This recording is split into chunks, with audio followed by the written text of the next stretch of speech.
I'm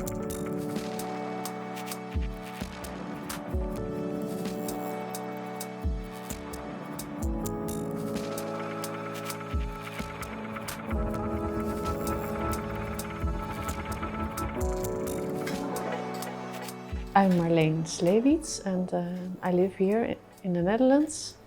I started photographing interiors in very ordinary places in the city. So my work gradually evolved. So first I took pictures of existing interiors, but after a few years of doing that, I felt something was missing, my own personal touch, and I wanted to dive deeper into that. So then I rented an abandoned office building. It was in the financial crisis, so it was really cheap. I rented this whole building for 50 euros, I think. And I started making installations there. And there I could not just photograph a space, but I could also intervene with them, literally tearing them apart, seeing what is in between the walls and building something new out of that. So that's where my work really started.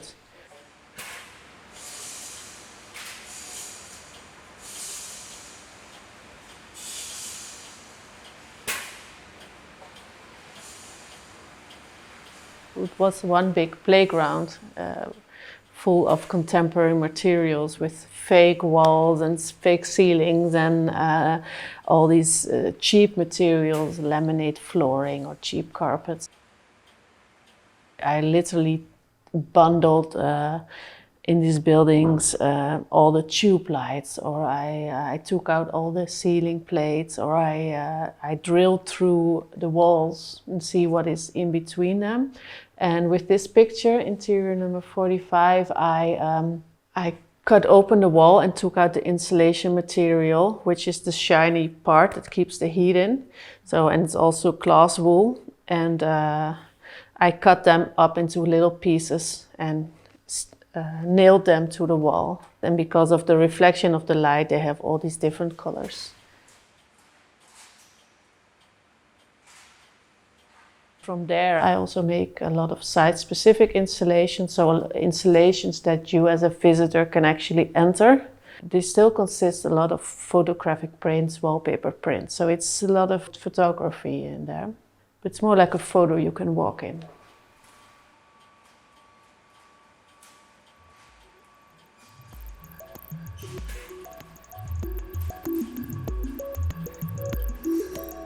For one project, I was asked to make an installation in a museum in the south of Germany. I photographed the tube lights and then I cut out the prints and made a new installation with them inside of the museum.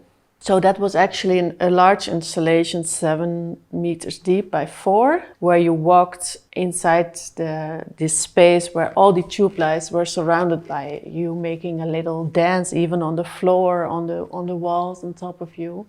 And because of these installations, they will be gone after a year or half a year, I took pictures of it and I wanted to translate that a three-dimensional element into the photo work. So I photographed the installation and placed the print on a light box. In the paper I cut out the elements that were the actual light, the actual tube light. So the light shines through there, which gives you also a three-dimensional element and a better sense of the space, and well, in a new way. So in that way the installation lives on as a photo. The photo is not just a documentation of the work, it lives on in a new form. It's just a new starting point, actually.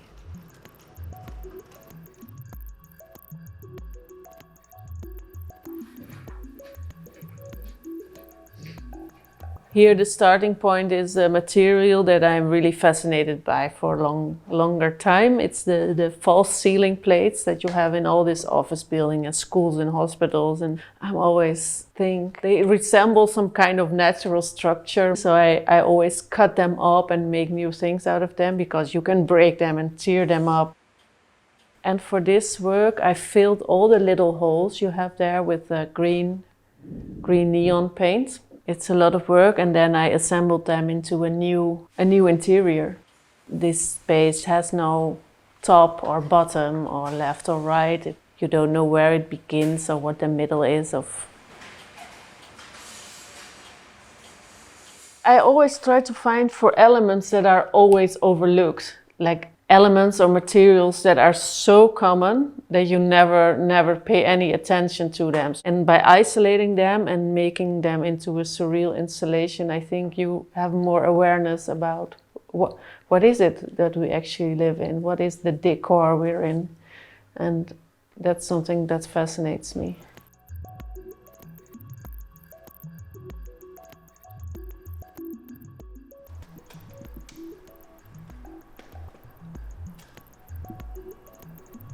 The Centre Photographique invited me to do a residency in Rouen to make some site-specific work and then reflecting on the city. So it was very open question to search for something that interested me. I visited all different kind of places, factories, a lot of museums. We went to a textile factory. We went to what used to be a huge storage for wine. I think the places that stood out for me were the caves, where the stones were delved where the whole city is built with, the limestone. And I also visited a lot of churches. You can see that the flint stones that are in the caves, they're also in the churches and how they connect with each other. I'm always interested in the skin of a place. What is it made of? What does it look? What does it feel? How does it evolve?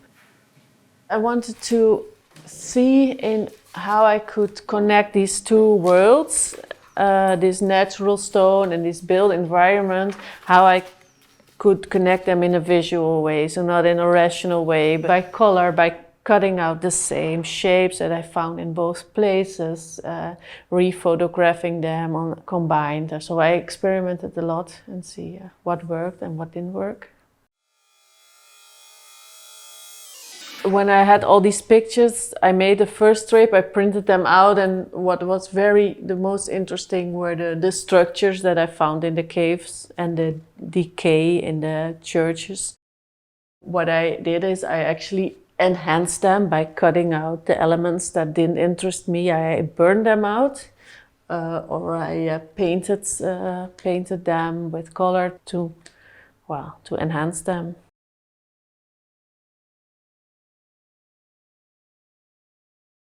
The second time I went to Rouen, I took a lot of material, a lot of shining foils and stuff, and plexiglass and reflecting mirrors, and I played a lot.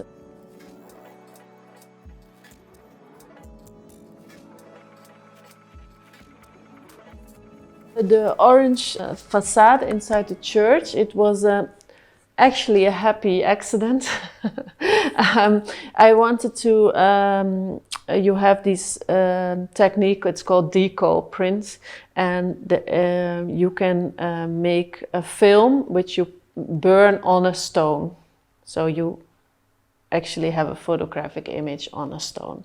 But I wanted to dry the film a bit, so I placed them on an orange piece of wood that was in my studio, and then the color kept shining through, so it almost looked surreal, like I painted the whole church, so I photographed it.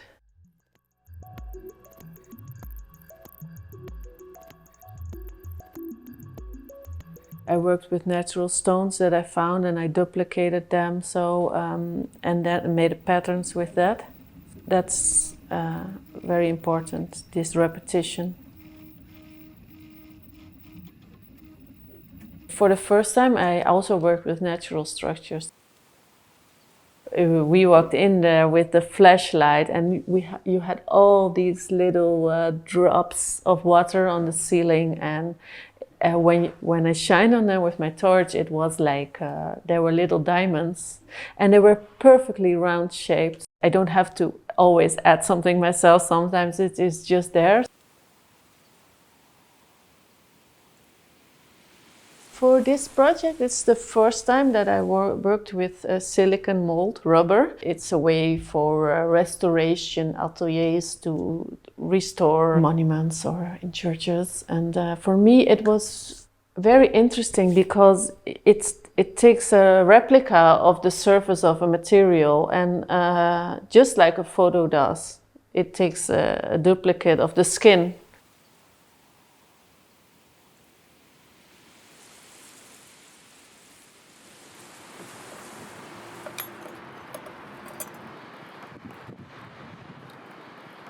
This is a piece of the wall in the Saint-Ouen church. I told them exactly which piece was interesting, was the one with a lot of flintstones and a lot of structure and a lot of decay.